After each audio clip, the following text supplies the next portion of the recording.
This interview is for information only and should not be considered as investment advice or a recommendation to buy shares in the company featured.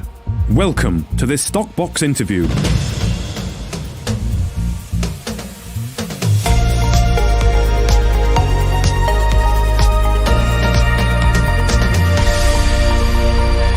Joining us today is Andrew Bell, the CEO of Red Rock Resources. Hello, Andrew. Thank you for your time. How are you?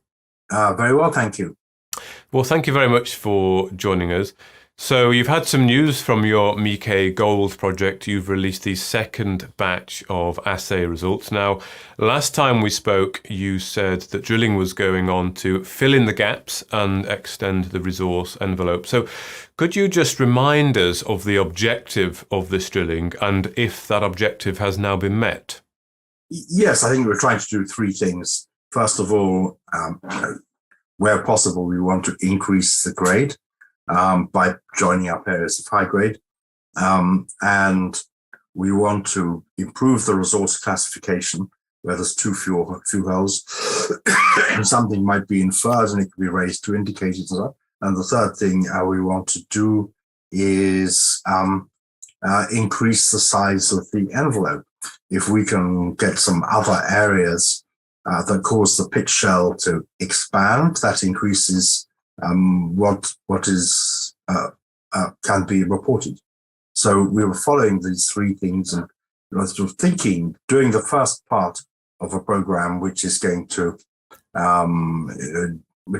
test some of these aspects and just checking partly how productive these different things are going to be. We've reached some conclusions. For example, one thing that is extremely obvious to us now is the pit shell is like a boat with a flat bottom at the moment.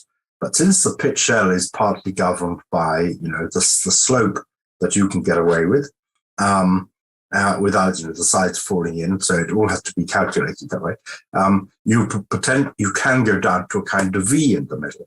Now, since we know that we were getting into higher grade, and it looks as if the down dip below the resource, we were ending the shallower holes drilled in the past, and to some extent now in good grade.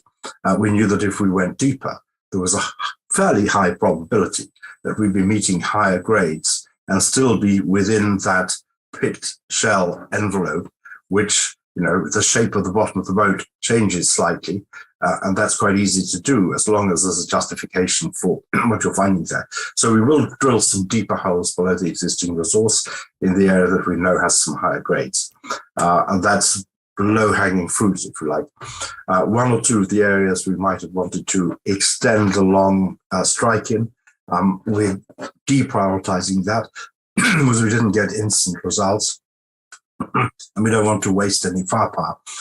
So given that we're always constrained in how much drilling we can do and what is a very large license with strike along most of it, by how much money we can get at any point, we don't want to waste our ammunition.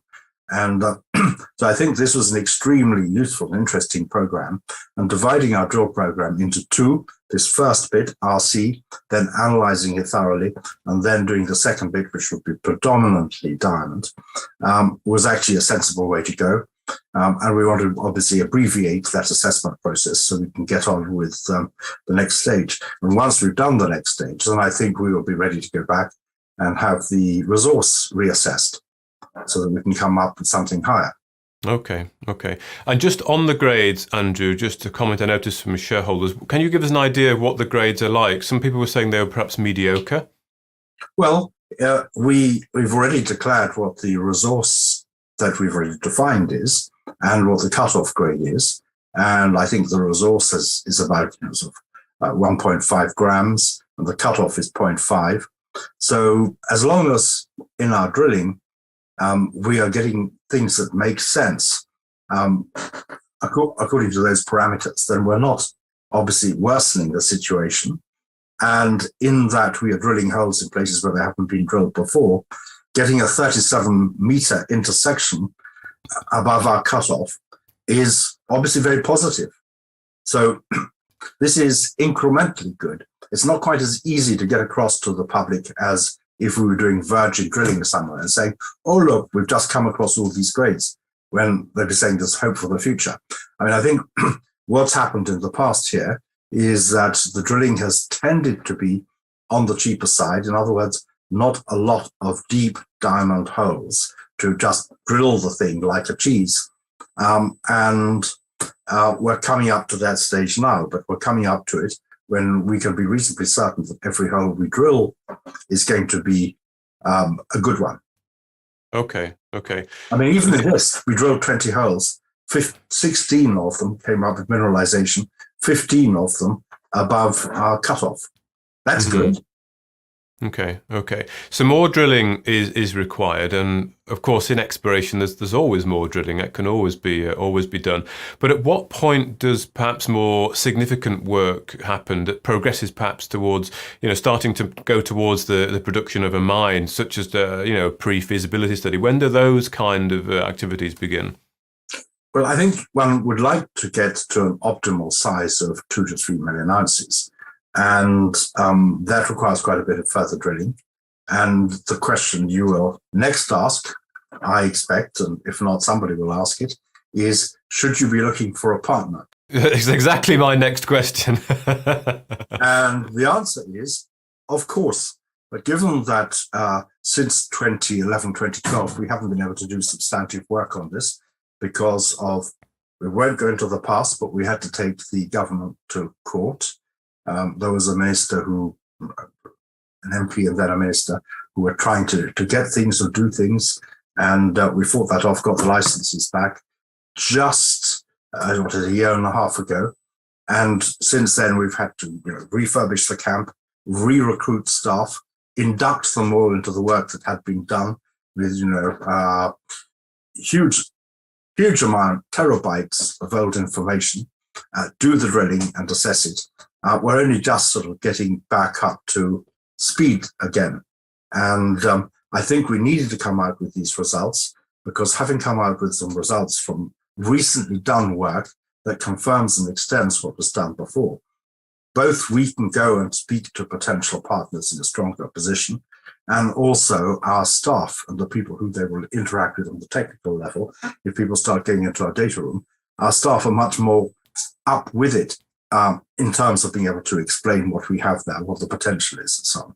So yes, the next phase, I think, is going to be, part of it is going to be we start having discussions with people, and we'd like to do that. Quite honestly, it makes sense for us. We are a small company. We take things a certain way along, and if we can get people then to burden share, it's good. I mean, obviously, that's what a successful company that I used to be chairman of, Greatland Gold, did. We brought in some people and money in order to do some of what was necessary. A joint venture was agreed with a large company that had held part of the asset before, and the rest is history. Without any very big fundraisers, they managed to get their capitalization up from one of the smallest or named to one of the biggest. Okay, so discussions will start to happen then, Andrew, so we can perhaps the market can look out for developments in that regard. Just in regards to the next round of drilling, the planned diamond drilling now, how long do you expect this planning to take? So when do you anticipate commencing the diamond drilling? It'll be, the planning will be a matter of weeks, not months, and how much the drilling after that will be governed by various factors, but we will do it as soon as we humanly can. Right. Okay. So are you anticipating that by the end of the season, let's say, that Migori will be in a much different place, a much stronger place? Oh yes, as I say, we've been picking up speed, and for the next stage, clearly one of the things we'll need. Let's assume we don't have by that stage a partnership in place. We'll need more money. And at the moment, we have our stake in Elephant Oil, which is a reasonable one. Elephant is about to get listed. Couldn't be a better time to be listing an oil company. And, we're expecting that stake, when it gets listed on NASDAQ, which is expected within the next 2-3 weeks, we'll see. That is millions of dollars worth of stock, and however many millions, that depends on what the performance is post-listing. And meantime, we've got some awards in our favor from the courts in Congo, which are not now just against our former partner, but now, the bank is on the line with them, and that's a rather better covenant, I'd say. And I think we're only partway through the process there. We've treated it with quiet, calm deliberation at every stage, so we made sure that as a result we win our cases, which we have done. And that's only the first part of it, sort of maybe the first 10% of value is what we can collect in Congo. And we've got now awards from the court of $4.5 million of the share in the first $5 million paid, and the penalties. There's another $15 million to be paid by the company to whom these licenses were surrendered behind our backs. And we are, of course, entitled to 50.1% of that. Whether we take that in the form of new licenses or in cash, whatever, that has to be decided.